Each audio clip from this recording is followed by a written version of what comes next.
Hello दोस्तों, ज़ैमलिन farm tutorials with ज़ैमलिन studio में आप सबको वेलकम करता हूँ।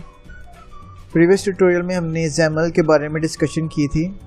हमने ज़ैमल और सी शार्प दोनों लैंग्वेज का आपस में कंपैरिजन किया था और देखा था कि जो एलिमेंट्स आप सी शार्प में क्रिएट कर सकते हैं आप वही ज़ैमल में भी क्रिएट कर सकते हैं। और ज़ैमल का लेआउट सी शार्प की निस्बत ज़्यादा रीडेबल है, ज़्यादा कंसाइज है और इजी टू मेंटेन है। इसके अलावा हमने देखा कि सी शार्प एक स्ट्रांगली टाइप लैंग्वेज है। इसके बदले में ज़ैमल जो है वो एक डिक्लेरेटिव मार्कअप लैंग्वेज है। एक डिक्लेरेटिव मार्कअप लैंग्वेज का मीनिंग क्या है कि आप ज़ैमल में सिर्फ अपने एलिमेंट्स बताते हैं कि आपके एलिमेंट्स कौन कौन से होंगे।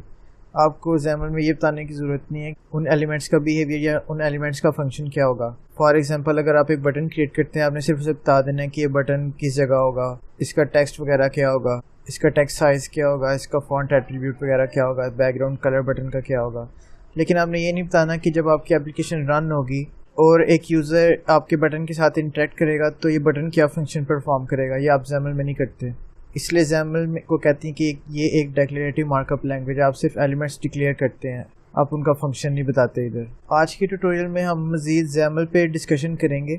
आज के हमारे टॉपिक्स हैं ज़ैमल पार्सर और टाइप कन्वर्टर्स। जैसे प्रीवियस ट्यूटोरियल्स में हमने जो एग्जांपल यूज़ की थी कि हमने सी शार्प में एक बटन क्रिएट किया था और हमने वही बटन हमने ज़ैमल लैंग्वेज में क्रिएट किया था। अच्छा, सबसे पहले तो आपका ज़ैमल पार्सर क्या काम करता है। जैसे जब आप सी शार्प में आप जैसे कोड टाइप कर रहे होते हैं, जैसे मैं ये कोड टाइप कर रहा हूँ, तो अगर आप इसमें कोई प्रॉपर्टी का नाम गलत लिख देती हैं या किसी रॉन्ग वैल्यू के इक्वल आप किसी प्रॉपर्टी को सेट कर देते हैं तो आपका कंपाइलर आपको एरर थ्रो कर देता है। या तो आपका कंपाइलर आपको एरर थ्रो कर देता है या आपकी प्रॉपर्टी के नीचे रेड स्क्विगली लाइन वो बना देता है कि आपको पता चल जाए कि ये एक एरर है। जिस तरह सी शार्प आपको आपके एरर फाइंड करने में हेल्प करता है कि आपको रेड स्क्विगली लाइन शो कर देता है, ज़ैमल में हमारे पास कंपाइलर नहीं होता। अगर आप किसी प्रॉपर्टी एट्रीब्यूट का नाम गलत लिख देते हैं या किसी एक्सएमएल एलिमेंट का नाम गलत लिख देते हैं, आपका कंपाइलर जो है रेड स्क्विगली लाइन शो नहीं करता। बल्कि क्या है कि जब आप अपने प्रोजेक्ट को बिल्ड करने की कोशिश करते हैं तो आपका ज़ैमल पार्सर जो है वो रन टाइम एक्सेप्शन थ्रो कर देता है, क्योंकि ये उन एक्सएमएल एलिमेंट्स को रन टाइम पे रिफ्लेक्शन के ज़रिए देखता है कि क्या इस एक्सएमएल एलिमेंट के इक्वल कोई क्लास अवेलेबल है कि नहीं। अब एक्सएमएल एलिमेंट्स क्या हैं? जो आप सी शार्प में बटन, जो सी शार्प में क्लासेस हैं, उन्हें ज़ैमल की ज़ुबान में हम एक्सएमएल एलिमेंट्स कहते हैं। और जो आपकी सी शार्प में आपकी प्रॉपर्टीज़ हैं, जो जैसे text, vertical options, horizontal options वगैरह, आपकी ज़ैमल की ज़ुबान में इन चीज़ों को एट्रीब्यूट्स कहते हैं। और आप गौर करेंगे कि हम सी शार्प में हम जो वैल्यूज़ इन प्रॉपर्टीज़ को देते हैं वो स्ट्रांगली टाइप्ड होती हैं। यानी टेक्स्ट प्रॉपर्टी जो है आपकी एक टेक्स्ट टाइप की इक्वल होगी, यानी एक स्ट्रिंग के इक्वल। इस तरह वर्टिकल ऑप्शंस जो हैं आपके लेआउट ऑप्शन डॉट सेंटर एक इनम के इक्वल हैं। लेकिन अगर आप यही चीज़ें अगर आप इसमें देखें अपनी ज़ैमल में, तो ये चीज़ें आप सब एक स्ट्रिंग में डिक्लेयर कर रहे हैं। आप अपने एट्रीब्यूट्स को ज़ैमल में स्ट्रिंग एलिमेंट्स के इक्वल इनिशियलाइज़ करवा रहे हैं। अच्छा, हम ज़ैमल पार्सर के बारे में बात कर रहे थे। ज़ैमल पार्सर का काम क्या होता है कि जब आप ज़ैमल में एक्सएमएल एलिमेंट्स क्रिएट करते हैं तो आपका ज़ैमल पार्सर एक टेक्निक को यूज़ करते हुए जिसका नाम रिफ्लेक्शन है, इसको यूज़ करते हुए चेक करता है कि क्या इस एक्सएमएल एलिमेंट के नाम की क्लास जो है वो आपके फ्रेमवर्क में मौजूद है कि नहीं।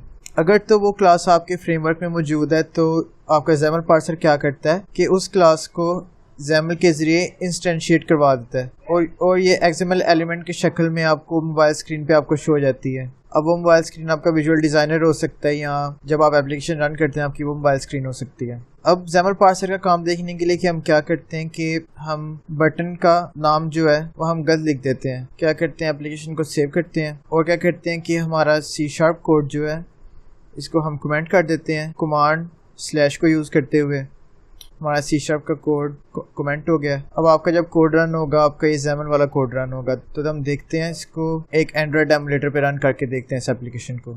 आप देखेंगे कि जब आप इस एप्लीकेशन को रन करने की कोशिश करते हैं तो आपका ज़ैमल पार्सर आपको एक एक्सेप्शन थ्रो कर देता है।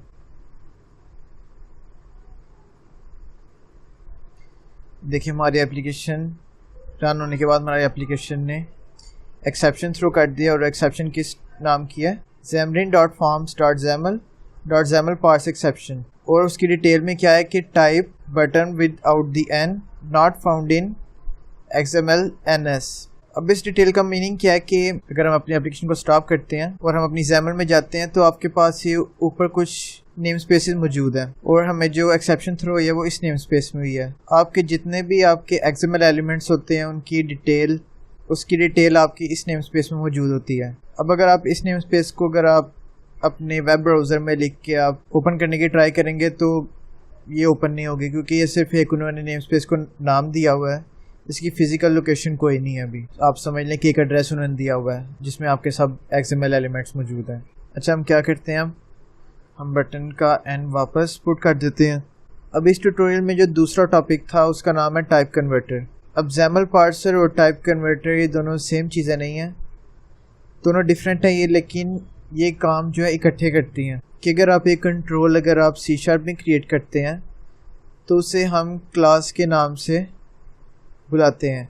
अगर आप वही कंट्रोल अगर आप XAML में यूज़ करते हैं तो उस कंट्रोल को हम XML एलिमेंट कहते हैं, और उसमें जितनी भी ये प्रॉपर्टीज़ C# में जो हम यूज़ करते हैं XAML की ज़ुबान में हम उन प्रॉपर्टीज़ को एट्रीब्यूट्स कहते हैं। और हमने अभी प्रीवियसली ये भी डिस्कस किया था कि आपकी जो प्रॉपर्टीज़ आप C# में यूज़ करते हैं, अगर मैं इनको अनकमेंट करूँ कमांड / करके, तो आप देखेंगे कि ये सब प्रॉपर्टीज़ जो हैं ये स्ट्रांगली टाइप्ड है। वर्टिकल ऑप्शन की प्रॉपर्टी जो है वो एक इन्यूमरेशन है लेआउट ऑप्शन स्टार्ट सेंटर के नाम से, और वो ये अगर एट्रीब्यूट जो है XAML में हम देखते हैं तो वो एक स्ट्रिंग के इक्वल है। अब ये फंक्शन कैसे परफॉर्म होता है, ये बेसिकली एक आपकी क्लास होती है आपकी टाइप कन्वर्टर के नाम से, और उस क्लास का बेसिकली काम क्या है कि आपके जितने भी एट्रीब्यूट्स की वैल्यूज़ आप इनिशियलाइज करवाते हैं जो कि हमारी मोस्टली स्ट्रिंग है।